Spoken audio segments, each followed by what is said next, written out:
मित्रांनो, law CET मध्ये general knowledge आणि करंट अफेअर्स या सेक्शनमध्ये गेल्या एका वर्षातील चालू घडामोडी या टॉपिकवरती एमसीक्यू विचारले जातात. साधारणतः 4 ते 5 एमसीक्यू आपण या परीक्षेमध्ये एक्सपेक्ट करू शकतो. तर विद्यार्थी मित्रांनो, या एमसीक्यूजची प्रॅक्टिस करण्यासाठी आपण ही व्हिडिओ सिरीज सुरू केली आहे आणि या सिरीजमध्ये आपण मागील एका वर्षातील सर्व महिन्यातील महत्त्वाचे करंट अफेअर्स त्यावरती आधारित एमसीक्यू आणि एमसीक्यूजचं डिटेल सोल्युशन पाहत आहोत.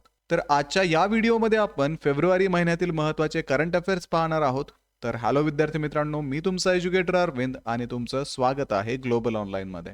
तर महाराष्ट्रातल्या टॉपच्या लॉ कॉलेजेसमध्ये ॲडमिशन घेण्यासाठी तुम्हाला 95 to 99 पर्सेंटाइल्स लागतात. तर विद्यार्थी मित्रांनो, इतक्या कमी वेळेमध्ये आपल्याला जर या सीईटीचं कम्प्लीट प्रिपरेशन करायचं असेल तर ग्लोबल ऑनलाईनमध्ये 3 इयर सीईटी साठी 1 महिन्याचा क्रॅश कोर्स सुरू करण्यात आलेला आहे आणि 5 इयर सीईटी साठी 2 महिन्यांचा क्रॅश कोर्स इथे सुरू करण्यात आलेला आहे. तर या क्रॅश कोर्समध्ये तुमचा संपूर्ण सिलेबस परीक्षेपूर्वी कव्हर केला जाईल. तसेच मित्रांनो, या कोर्समध्ये तुम्हाला डेली लाईव्ह क्लासेस अवेलेबल असतील. रेकॉर्डेड व्हिडिओ लेक्चर्स सुद्धा इथे दिले जातात. संपूर्ण अभ्यासक्रमाच्या सोप्या भाषेतील नोट्स दिल्या जातील. परीक्षेची प्रॅक्टिस होण्यासाठी 50 पेक्षा अधिक मॉक टेस्ट आणि 2000 पेक्षा अधिक एमसीक्यू सुद्धा तुम्हाला या बॅचमध्ये दिले जातात. तर बॅचला जॉईन करण्यासाठी स्क्रीनवरती दिलेल्या नंबरवरती तुम्ही व्हॉट्सअप करू शकता किंवा प्ले स्टोअरवरती जाऊन तिथेही ग्लोबल ऑनलाईन ॲपमध्ये तुम्ही हा कोर्स जॉईन करू शकता. तर विद्यार्थी मित्रांनो, सुरू करूया आजच्या प्रश्नांना. प्रश्न आहे, the open acreage licence policy was introduced as a part of a which broader policy framework. Open acreage licensing policy कोणत्या व्यापक धोरणाचा भाग म्हणून सुरू करण्यात आली? ऑप्शन्स आहेत नॅशनल मिनरल पॉलिसी, राष्ट्रीय खनिज धोरण, hydrocarbon exploration and licensing policy, national energy policy, राष्ट्रीय ऊर्जा धोरण आणि नॅशनल ऑफशोर पॉलिसी, राष्ट्रीय सागरी धोरण. तर open acreage licensing policy Bharat सरकारने hydrocarbon exploration and licensing policy अंतर्गत सुरू केली. याने 18 वर्ष चाललेल्या न्यू एक्सप्लोरेशन अँड लायसन्सिंग पॉलिसीची जागा घेतली. या धोरणाअंतर्गत कंपन्या स्वतः ब्लॉक्स निवडून अन्वेषण करण्याची मुभा आहे. तसेच नॅशनल डेटा रिपॉझिटरी मधील सिस्मिक डेटाचा वापर करण्यात येतो. So OALP was introduced under HELP and replaced NELP after 18 years. It allows companies to select oil and gas blocks independently without waiting for the government binding rounds. Companies can access seismic data from the National Data Repository. So the correct answer आहे hydrocarbon exploration licensing policy, option B. पुढचा प्रश्न आहे, where was India's first Bharat Ratna doctor Babasaheb Ambedkar advocate training and research centre inaugurated? भारतातील पहिले Bharat Ratna doctor Babasaheb Ambedkar advocate training and research centre कुठे सुरू करण्यात आले? ऑप्शन्स आहेत मुंबई, चेन्नई, हैदराबाद आणि बेंगलुरू. हे केंद्र तळोजा, नवी मुंबई येथे सुरू करण्यात आले. महाराष्ट्र आणि गोवा बार काउन्सिलने ते स्थापन केले. याचा उद्देश कायद्याचे शिक्षण आणि न्यायालयीन सराव यामधील दरी कमी करणे आहे. So the centre was inaugurated at Taloja, Navi Mumbai by the Maharashtra and Goa bar council.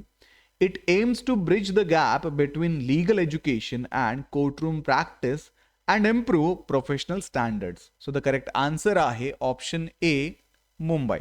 What is the primary objective of the Mahatma Gandhi Gram Swaraj Initiative announced in Union Budget 2026-27? केंद्रीय अर्थसंकल्प 2026-27 मध्ये जाहीर करण्यात आलेल्या महात्मा गांधी ग्राम स्वराज उपक्रमाचा मुख्य उद्देश काय आहे? ऑप्शन्स आहेत exploration of MSME credit in urban areas, शहरी भागातील MSME कर्ज विस्तार, promotion of digital startup in rural India, ग्रामीण भागात डिजिटल स्टार्टअप्सला प्रोत्साहन, modernisation of a food processing industries, अन्न प्रक्रिया उद्योगांचे आधुनिकीकरण, स्ट्रेंथनिंग खादी हँडलूम्स अँड हँडीक्राफ्ट्स. तर युनियन बजेट 2026-27 मध्ये MGGSI जाहीर करण्यात आला.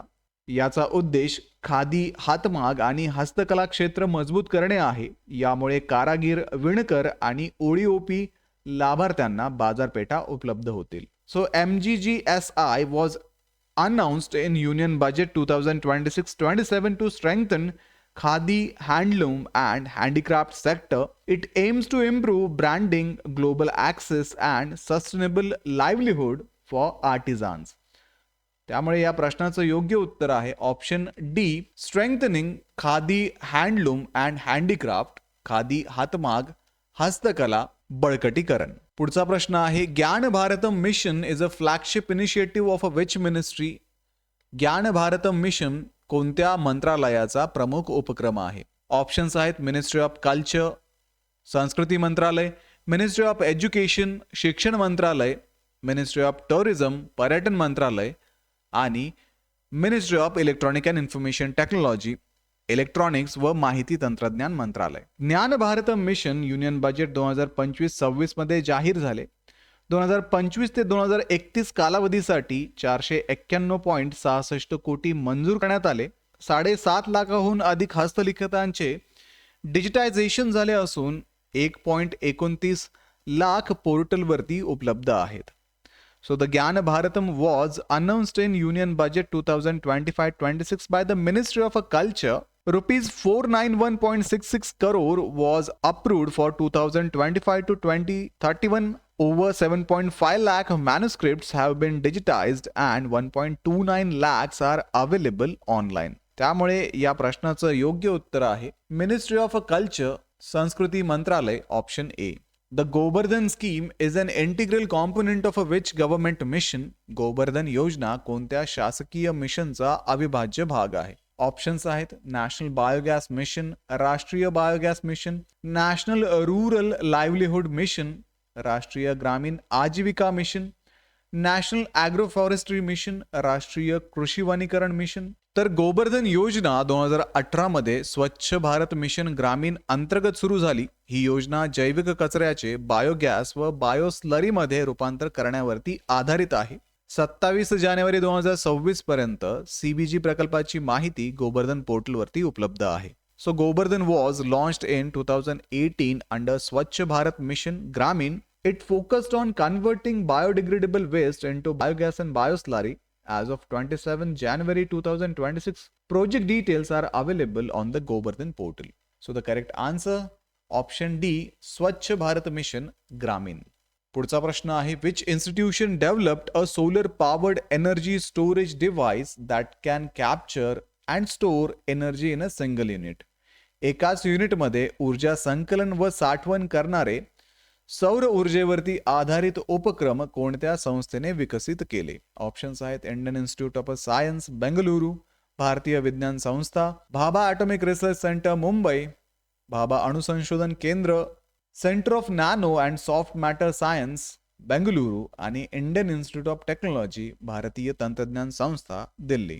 तर CNSMS बेंगलुरू म्हणजेच centre for nano and soft matter Science Bengaluru येथील शास्त्रज्ञांनी फोटो रिचार्जेबल सुपर कॅपॅसिटर विकसित केला आहे. हे उपक्रम ऊर्जा निर्मिती व साठवण एकाच युनिटमध्ये करते. त्यामुळे खर्च, ऊर्जा हानी व प्रणालीची गुंतागुंत कमी होते. हे पोर्टल वेअरेबल व ऑफ ग्रिड वापरासाठी उपयुक्त आहे. So scientist at centre for nano and soft matter Science Bengaluru under DST developed a photo rechargeable supercapacitor that integrates energy harvesting and storage in a single unit. It reduced cost, energy loss and system complexity and supports portable and off-grid applications. त्यामुळे या प्रश्नाचं योग्य उत्तर आहे option C, centre for nano and soft matter science, CNSMS Bengaluru. The Samriddh program is a flagship initiative of which ministry? समृद्ध कार्यक्रम कोणत्या मंत्रालयाचा प्रमुख उपक्रम आहे?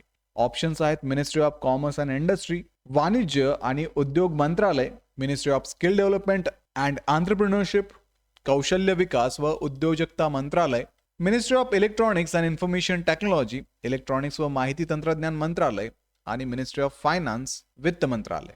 तर समृद्ध हा MEITYचा मुख्य कार्यक्रम आहे. 3 वर्षात 300 IT आधारित स्टार्टअप्सना सहाय्य दिले आहे आणि प्रत्येक गटात 5 ते 10 स्टार्टअप्सचा समावेश असतो. सो समृद्ध is a flagship initiative of ministry of electronics and information technology to support and scale IT-based startups. It aims to assist 300 technology startups over 3 years, which with each cohort comprising 5 to 10 startups. तर या प्रश्नाचं योग्य उत्तर आहे option C, ministry of electronics and information technology, electronics व माहिती तंत्रज्ञान मंत्रालय. Which country is the host of 25th Winter Olympic Games 2026? 2026 मधील 25वे हिवाळी ऑलिम्पिक स्पर्धांचे यजमान राष्ट्र कोणते आहे? ऑप्शन्स आहेत इटली, स्पेन, फ्रान्स आणि जर्मनी. तर 2026 चे हिवाळी ऑलिम्पिक मिलानो कॉर्टिना 2026 या नावाने ओळखले जातात. हे 25वे